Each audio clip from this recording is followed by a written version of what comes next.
Bonsoir à tous et bienvenue sur Grand Lille TV. Merci de votre fidélité. Voici donc ce qu'il faut retenir de l'actualité de votre métropole lilloise en ce vendredi 27 avril.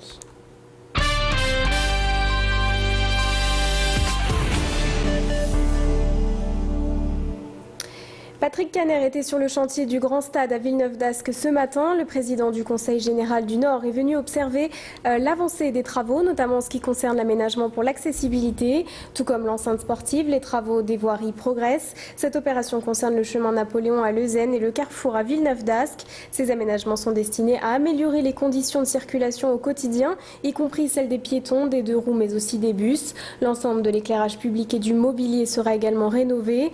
Les services techniques de LMCU et de Transpol ont travaillé ensemble sur ce chantier pour assurer une réelle cohérence et les travaux d'aménagement seront achevés au 30 juin prochain. Un projet qui aura tout de même coûté 24 millions d'euros. Le président du Conseil général du Nord était accompagné de Gilles Pargnot, le maire d'Hellemmes, qu'on écoute au micro de Clément Carion. Il était important, et nous le réclamons depuis longtemps, nous les maires de proximité du Grand Stade, je suis le maire d'Hellemmes, mais c'est vrai aussi pour le maire de Leuzen et celui de Villeneuve-d'Ascq, qu'il y ait l'ensemble de ces abords des infrastructures routières qui soient aménagés.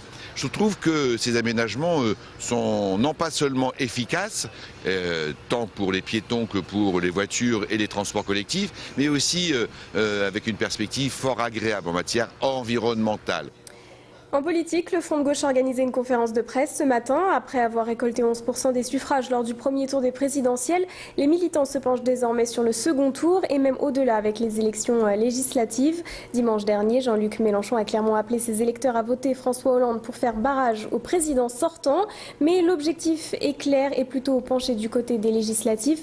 Le Front de gauche souhaite imposer le maximum de députés à l'Assemblée. Plus d'explications avec Samuel Roussel au micro de Julie Sicot. L'objectif, c'est de faire élire un maximum de députés du Front de gauche à l'Assemblée nationale. Nous allons présenter des candidats dans toutes les circonscriptions de notre département. Le monde du travail, les salariés du secteur privé, du secteur public vont avoir besoin de députés comme ceux que nous allons présenter pour défendre leur pouvoir d'achat, défendre leur salaire, défendre leurs emplois à l'Assemblée nationale. Il faudra des députés qui vont oser abroger les lois que Sarkozy a mis en œuvre pendant 5 ans. Et de son côté, l'UMP a présenté ce midi ses candidats aux législatives, des élections qui se tiendront, je vous le rappelle, en juin prochain.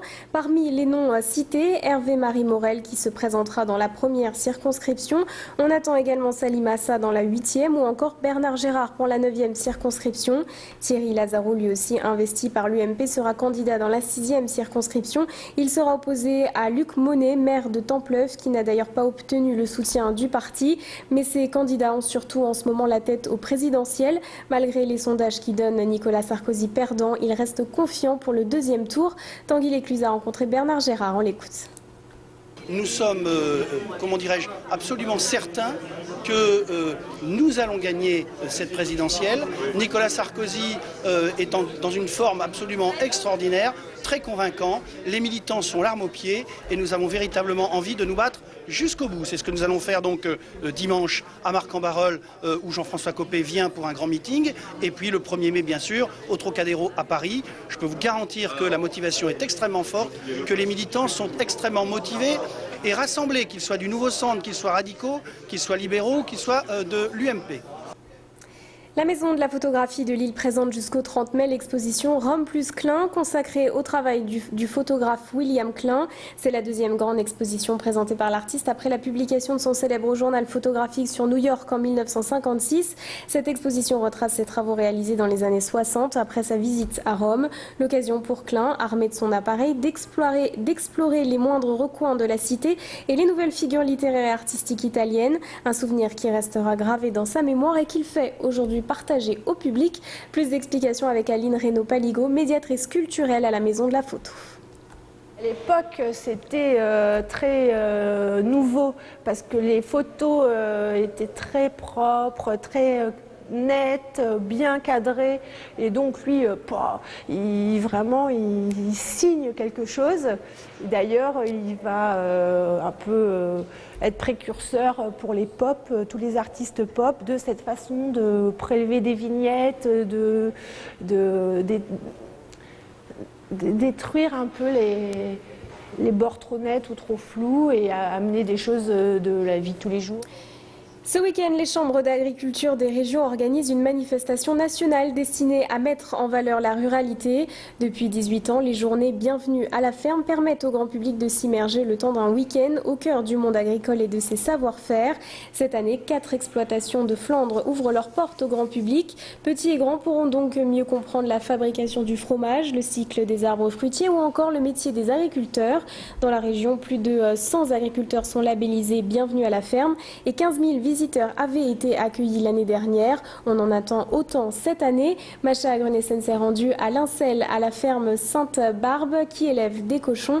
Xavier Lefebvre vous détaille le programme de ce week-end. La visite s'effectue donc de samedi et dimanche.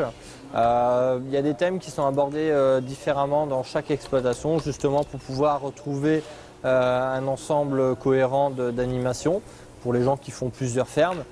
Nous, ce qu'on fait, en fait, on fait des baptêmes en tracteur. C'est un truc qui est tout con, mais beaucoup de gens voient des tracteurs passer et beaucoup de gens se disent « j'aimerais bien faire un tour dedans pour voir un petit peu les sensations que ça a ». Donc c'est une animation qui est proposée pour les petits ou pour les grands. C'est la fin de cette édition. Merci à vous de l'avoir suivi. On fait un point tout de suite sur vos prévisions météo.